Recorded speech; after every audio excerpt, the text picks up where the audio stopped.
अस्सलामु अलैकुम वरहमतुल्लाहि वबरकातुहू। मौजूद ख़वातीन व हज़रात, आज मैं दुआ के बारे में बयान करूँगा कि दुआ मांगने का आसान तरीका क्या है और कौन कौन सी दुआ है और कौन कौन सी दुआ वो है जो ख़ास है और कौन कौन सी दुआ वो है जो आम है।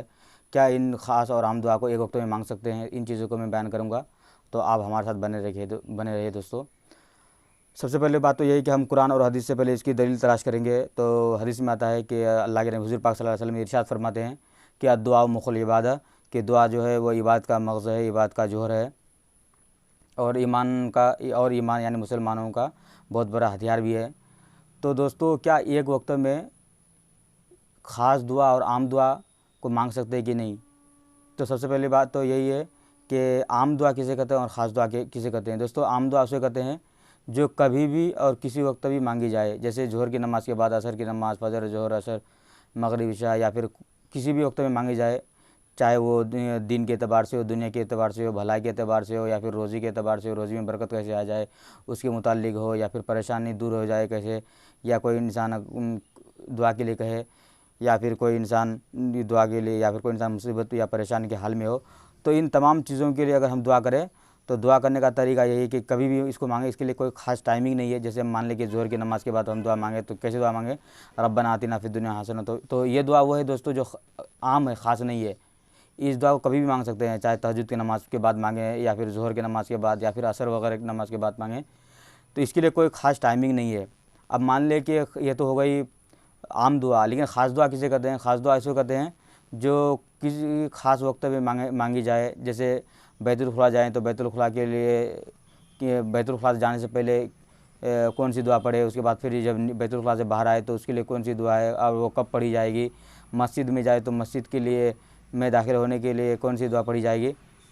तो मान लें कि हम बैतुल खुला जाए तो बैतुल खुला में जाने से पहले कौन सी दुआ पढ़ी जाएगी? तो बैतुल खुला में जब जाएँ तो ये दुआ पढ़ें, अल्लाहुम्मा इन्नी औज़ु बिका मिनल खुब्ज़ि वल ख़बाइस। तो दोस्तों, ये ख़ास दुआ हो गई। अब जब निकले तो क्या पढ़े? गुफ़रानका अल्हम्दुलिल्लाहिल्लज़ी अज़हबा अन्निल अज़ा व आफ़ानी। तो ये दुआ वो है दोस्तों जो ख़ास वक्त में पढ़ी जाती है, इसी को ख़ास दुआ कहेंगे। अब मान लें कि हम मस्जिद में नमाज़ पढ़ने के लिए जा रहे हैं, नमाज़ अदा करने के लिए जाए, तो जाने से पहले, मस्जिद में दाखिल होने से पहले हम कौन सी दुआ पढ़ें कि अल्लाहुम्मा फ़्तली अबवाबा बिरहमतिक, ये दुआ पढ़े। तो ये दुआ वो है दोस्तों जो ख़ास वक्त में पढ़ी जाती है, तो इसको ख़ास दुआ कहेंगे। ये हर वक्त में पढ़ी नहीं जाती है। दुआ यह भी है, वो भी है। और जब सोए तो सोने के बाद की जो दुआ है और सोने से पहले की दुआ हम क्या पढ़े? तो जैसे सोए तो उस वक्त तो कौन सी दुआ पढ़ी जाएगी, उसके बाद जब नींद से बेदार हों तो उसके वक्त तो कौन सी दुआ पढ़ी जाएगी। तो ये जो दुआ है दोस्तों, ये ख़ास दुआ है, ये आम दुआ नहीं है। तो ख़ास और आम दुआ में यही फ़र्क है कि ख़ास दुआ जो है ये ख़ास वक्त में पढ़ी जाती है, और आम दुआ जो है वो कभी भी और किसी वक्त भी पढ़ी जाती है और मांगी जाती है। और दोस्तों, दुआ के मुतालिक मैं थोड़ा सा कुछ बात अर्ज़ करना चाहता हूँ। दुआ अगर हम मांगते हैं, या फिर बहुत सारी ऐसी दुआएं हैं जो अल्लाह तबारक व तआला दीन के मुतालिक हो या फिर दुनिया के मुतालिक हो, जैसे हम कोई चीज़ हासिल करना चाहें या फिर कोई चीज़ मांगना चाहें, तो हमारी दुआ कबूल क्यों नहीं होती? तो उसकी वजह बयान की गई है। अगर हम दीन के मुतालिक कोई दुआ मांगते हैं, जैसे या अल्लाह हमें दीन पर चलना आसान फरमा, या अल्लाह दीन पर चलना आसान फरमा, तो ये दुआ वो है जो आखिरत यानी दीन से रिलेटेड है। तो अल्लाह तबारक व तआला से ये उम्मीद भी रखें और ख़ुद को कोशिश भी करना है कि नहीं, हम अल्लाह तबारक व तआला से दुआ मांगते हैं तो हमें ख़ुद भी यकीन है कि नहीं, अल्लाह तबारक व तआला हमारे दुआ को कबूल ज़रूर करने वाला है और कबूल करता रहेगा। लेकिन अब हम दीन के मुतालिक तो ये बात हो गई, लेकिन अगर हम दुनिया के मुतालिक मान लें, जैसे हम गरीबी की ज़िंदगी गुजार रहे हैं, या फिर हम कोई चीज़ काम करना चाहते हैं तो उसमें हम बढ़ोतरी नहीं कर पाते, उसके बाद तिजारत के मामले में हो या फिर कोई बिज़नेस के मामले में हो, तो हम उसमें अगर बरकती लाना चाहें तो कैसे लाएं? तो ये दुआ वो है जो जो दुनिया के मुतालिक है, तो इसके बारे में हम कैसे दुआ करें?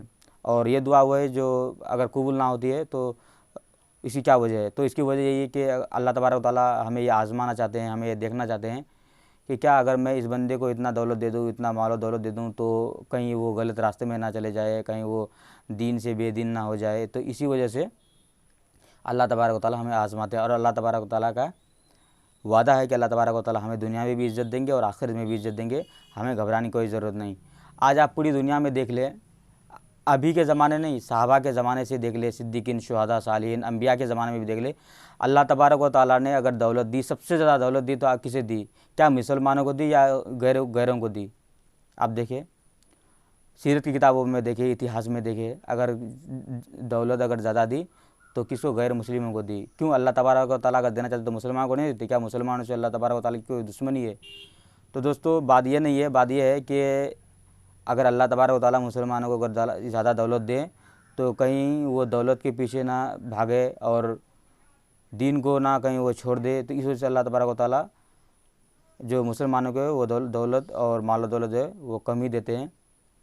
और हदीस के अंदर ये भी आता है कि अद्दुनिया सिजिनुल मुमिन व जन्नतुल काफिर, के दुनिया जो है वो मोमिन यानी ईमान वालों के लिए ये कैद खाना है और काफिरों के लिए जन्नत है। तो आप देख ले, नबी के ज़माने में अल्लाह तबारक व तआला ने सबसे ज़्यादा दौलत दी कारून को, जो काफिर था।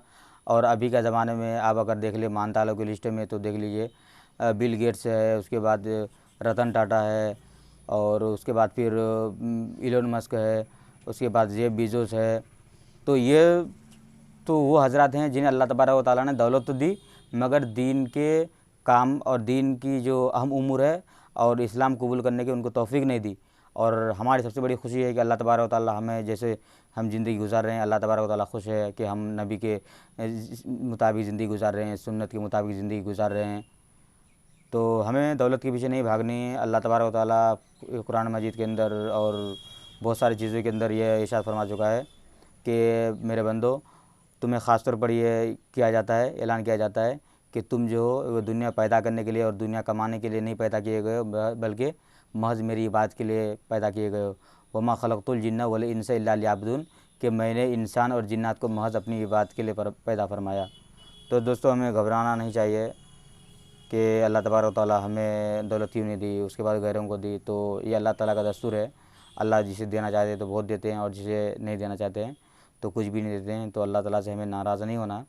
अल्लाह तबारक व तआला से हम दुआ करते रहेंगे, अल्लाह तबारक व तआला हमारी कामयाबी और कामरानी के जो उसूल हैं उस पर अल्लाह ताला और दीन की जो अच्छी सोच समझ है, अल्लाह ताला से हम खास तौर पर ये दुआ करें कि अल्लाह ताला इस पर हमें चलने वाला बनाए और दीन की सही सही काम को अंजाम देने वाला बनाए। मैं तो दुआ करता हूँ दोस्तों, और आप भी खास तौर पर ये दुआ करें कि दीन का काम जो है बहुत ऊँचा अमल है।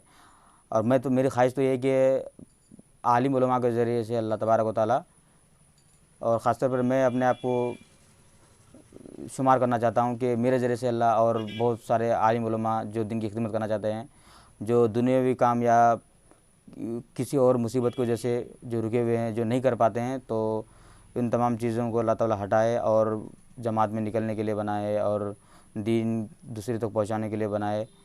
और मुसलमानों और वो शख्स जो ईमान लाना चाहते हैं, जो दीन से बेदीन है, तो हमारे ज़रिए से अल्लाह तबारक व तआला इन तमाम चीज़ों का और ये इसका जो मिशन है अल्लाह तबारक व तआला सबको ख़त्म कर दे और दीन की ज़्यादा से ज़्यादा इशाअत हो दोस्तों। तो मैं यही अर्ज़ा करना चाहता हूँ कि वीडियो अगर अच्छी लगे तो वीडियो को लाइक करें और चैनल को सब्सक्राइब करके बेल आइकन की घंटी को ज़रूर दबा दिया करें और इस वीडियो को ज़्यादा से ज़्यादा फैलाने की कोशिश करें दोस्तों। शुक्रिया, अल्हम्दुलिल्लाह।